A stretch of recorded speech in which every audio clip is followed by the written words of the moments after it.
Welcome to Connecting the Dots, a non-traditional legal program with your host and trusted advisor, Liz Myska, your guide through the web of life's dilemmas.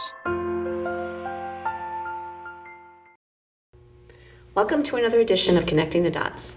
I'm your host, Liz Myska. Today I have two guests. So guests, would you please introduce yourself? Sure. My name is Mariana Reamer, and I'm from Grafton, for the town of Grafton. I belong to the Lions Club in Grafton, and I've been a Lion for over 35 years. And a past district governor, a PDG, if I may say. Yes, I just finished my district governor year. It ends in June of 2023. And so I'm the immediate past district governor of 33A, which is the District A of Massachusetts, which is Central Mass. Okay, thank you. And my other guest? Hi, I'm Andrew Keene, and I'm just coming up on my 20-year anniversary of being a Lion later this year. And we lived in Bolton for many years, where I was a Lion for most of my time, and recently moved to Worcester just under 2 years ago. And I am now involved as the first president of the newly organized Worcester Lions Club, which we'd like to talk a lot about. Yes, please, because, and I on the table here, I have my little ribbon, because I am the president of the Bay State Lions Club, Okay. and Bay State VIP, Visually Impaired Lions Club. So we the three of us have a history, but we're starting new history here. Sure. With a Worcester Lions Club, which I believe pre-existed, but now this is a newly formed. So tell us about Lions. Sure, let me just mention something about the Worcester Club. And actually, Worcester is, it was in 1982, they started a club in the Worcester Lions Club. It was one of the oldest Lions Club in Massachusetts. Really? Okay. But unfortunately, they just disbanded the club in 2019, around the pandemic time. Okay. So if you're thinking about like Lions Club all over the countries, globally and locally, and there got to be one in Worcester. Right. So right. We're a big city. So that's very true. And Worcester is the second largest city in population in Massachusetts, maybe in New England. It is the second largest New in England. England. And you really cannot say there's no Lions Club in Worcester. Exactly. And with that, and I was the district governor that year, and I got a call from one of the one of the families, and they say, well, my dad was really in the Lions Club, and we had something, it's a time capsule. It was buried in the aquarium. Really? And for 40 years,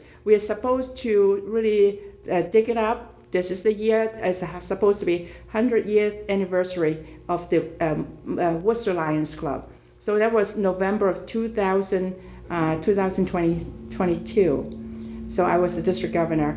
So with that, we had a really nice ceremony and have that in November of 2022. And I thought to myself, I really need one in Worcester. And with all the diverse population and all the needs that is in Worcester, and we made a promise that we will just resurrect the club in Worcester, and that's where we are now. Awesome. I just want to ask, what was in the time capsule? The time capsule, they bury a lot of stuff, memorabilia at that time frame. And to give you some of the examples, like they have a gong there, they have a gavel there, Okay. which we will probably be using for the new club. Oh. And they have articles and newspaper clippings, citations from the city mayor and from other really celebrities, people, and they bury all the Lions wrote letters to their kids. Wow. And they're all buried there, and some of the stuff that's just amazing. Yeah, Wow. I see that. That's awesome. And you get to use the gavel as the president, right? Oh, yes. Power. I'll be a kind, Benevolent dictator. Yes, Okay, yes, all right. right. No, really, I think the president of a Lions Club is really more of the cheerleader and helper of all the the groups and committees and people to shine and achieve what they're looking to do. The president isn't doing everything. The president isn't the dictator. It's things are put to vote.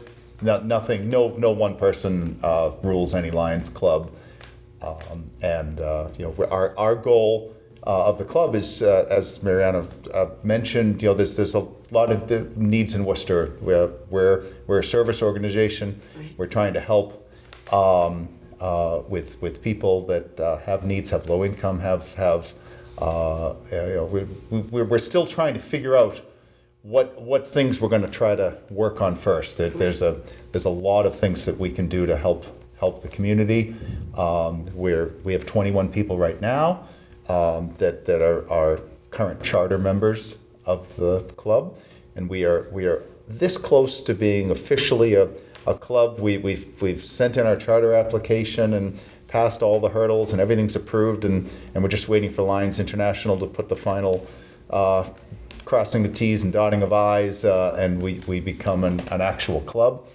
And we're always looking. We're still looking to gain membership, to have people help out, and we're still trying to identify what areas are we going to help in first.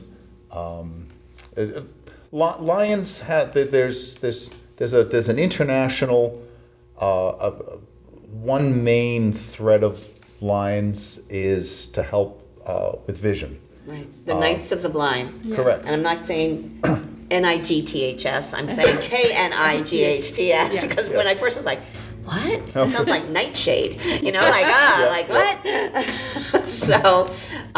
So that the vision and hearing too, a little less, but those two, but that's a main focus of Lions International. Any particular club is always looking for ways to help with that larger effort. In Massachusetts, we have a Massachusetts Lions Eye Research Fund, MLERF, that is a regular thing that most all of the clubs are always contributing money towards to help with the major hospitals in Boston to do eye research, help them get grants, new discoveries, and but in addition to that, every club is always looking for ways to help their local community, whether it's heating oil funds for seniors, coats for students in elementary schools, helping in just countless other ways around the community.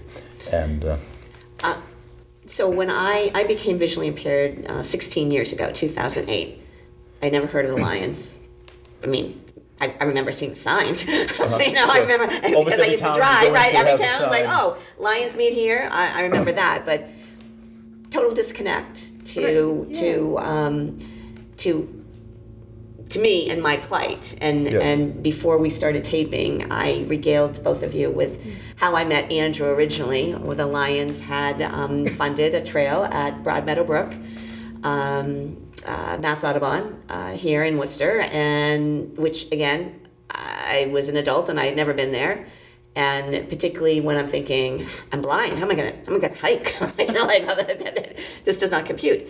But anyway, that was my first, I guess, interaction with Lions, and you as an organization, I as a Lion, we're about serving, helping. And I think collaboration is very important. So what I have done as a human being and just professionally and personally is link people to people, and so I would love to be part of this Worcester Club in the sense of linking you to the issues and the and the causes that together we can champion. Sure. Because that's another thing I see professionally. I'm a lawyer, and I see the lawyers just play with the lawyers, and the physicians just play with the physicians, and the financial people play with for the financial people. And those software engineers, they just play with their, with their devices. Sorry, they don't even play with people. Try to be a little more personable than your average software engineer. Okay, all right. But I think that just opens up a world of opportunity, literally, globally, yes.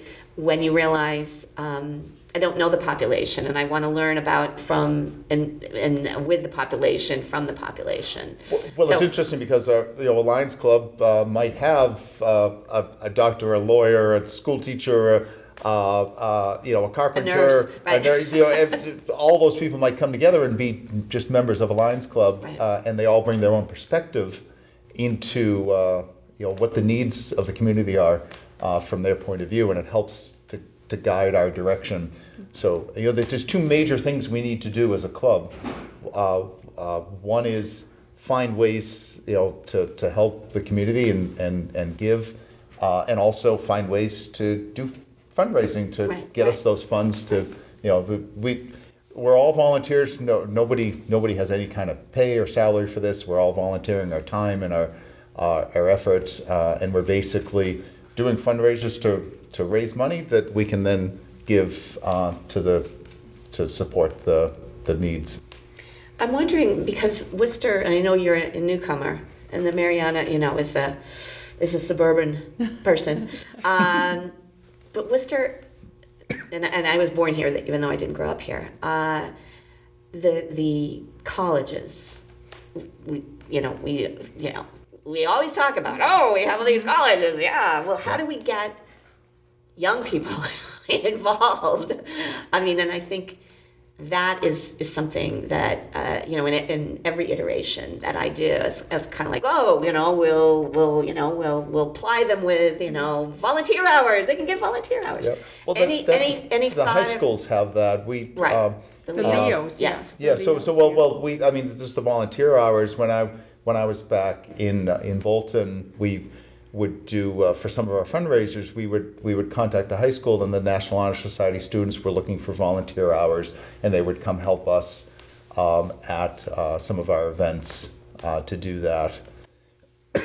But do you want to speak about we do Leos have clubs? certainly the Leos. We have actually very strong in Central Mass. We probably have do. over 10. And we work Leos with clubs them. all the schools. Yeah. Like last year when I was the district governor, we chartered 2 Leos club. One was St. John's High School, and the other was Bay Path.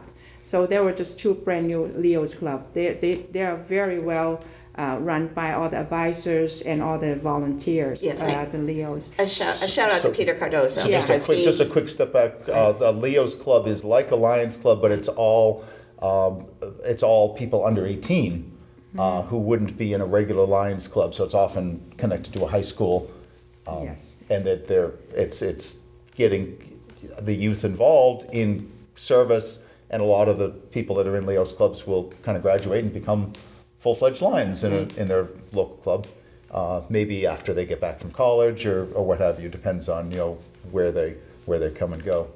So is there an idea to get college students Yes, involved? absolutely. Okay. There are college students too. We can do that in colleges because they have specialty clubs. They have cyber club, different. Back different to you, things. Andrew. So we do, but I don't think we have done a good job in Worcester so far. I agree with you. We have done a great job about the Leos, but I think Yes. there are a big concentration of colleges and exactly. university in Worcester.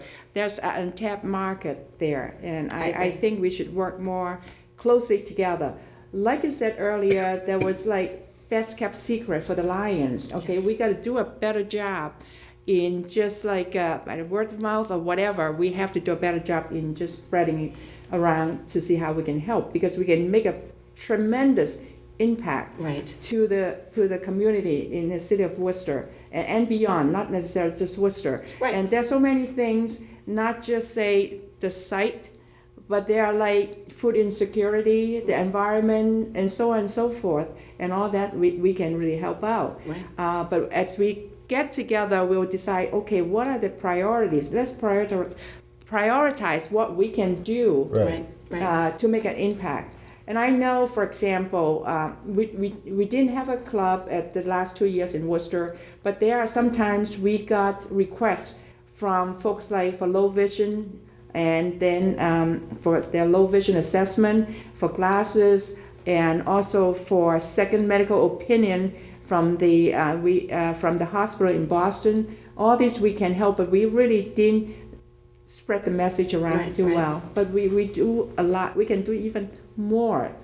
Just like Helen Keller says, alone you can do so little, but together we can do so much, right? Absolutely. So that's really says it all, I think. And linking these different priorities and different iterations, I think is very, very important, because I had attended a webinar on a Vision Serve Alliance last week, a virtual, and the presenter was talking about how fragmented eye care and eye service is in the United States, because every state has its own little thing, and the presenter was talking about Savannah, Georgia.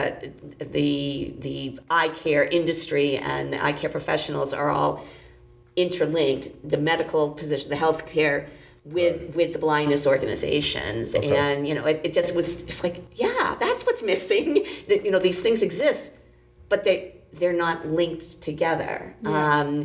And so, like you were saying, somebody may need a referral. Well, who do I talk to? Yeah.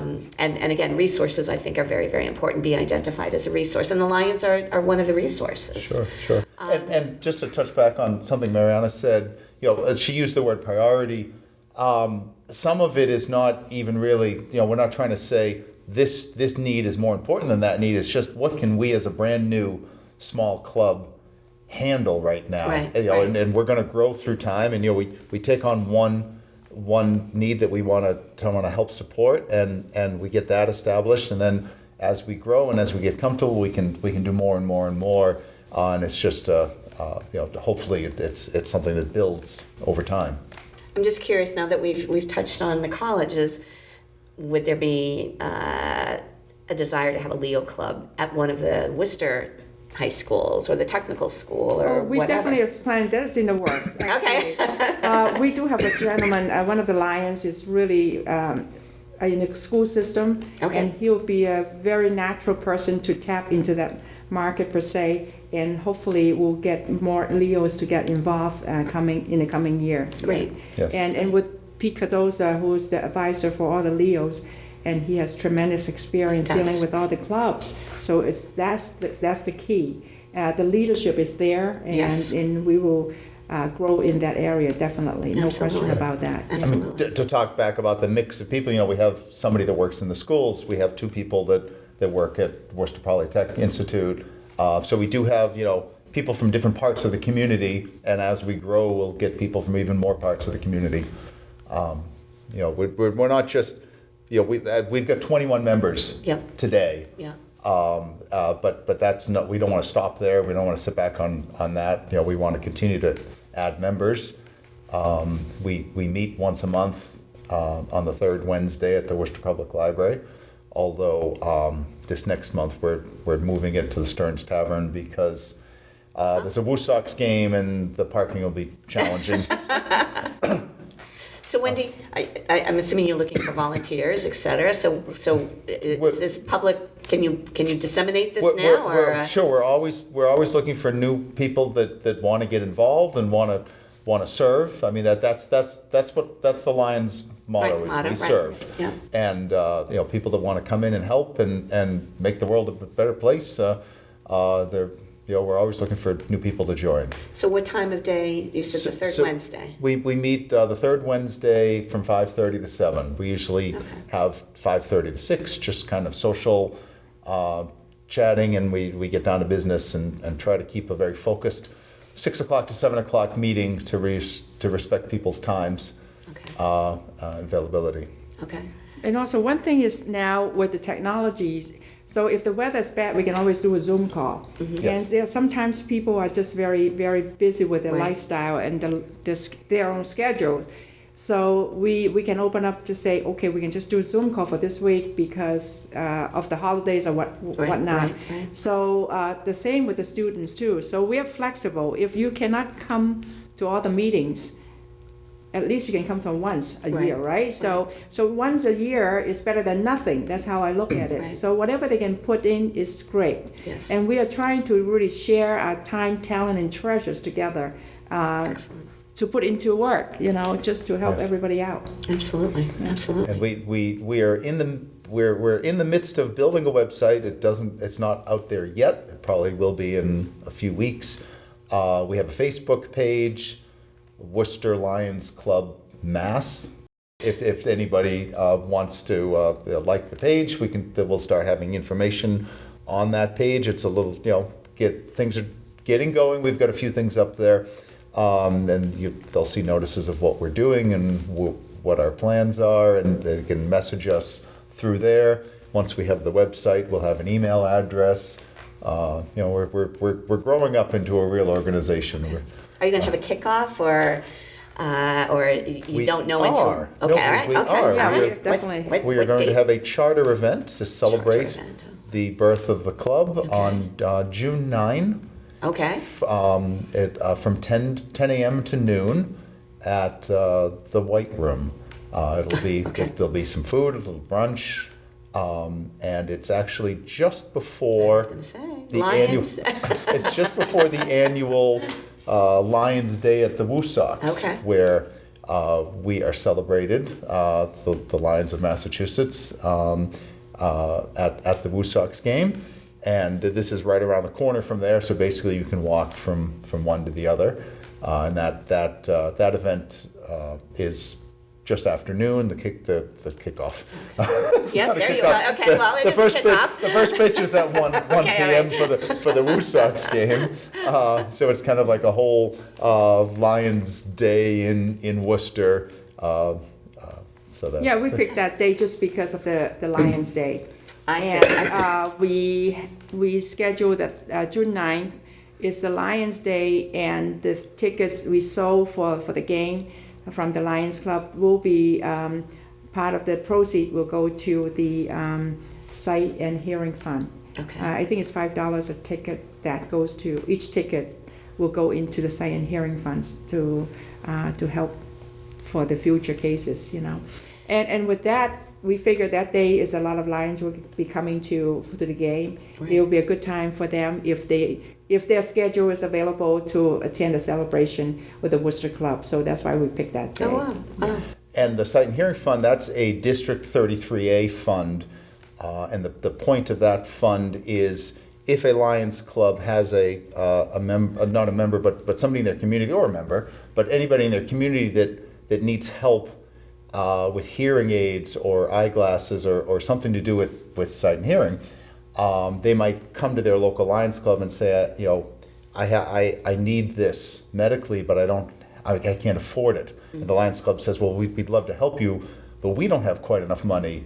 They turn to the Sight and Hearing Fund, which is district-wide, to help with the rest of the funding for that expense.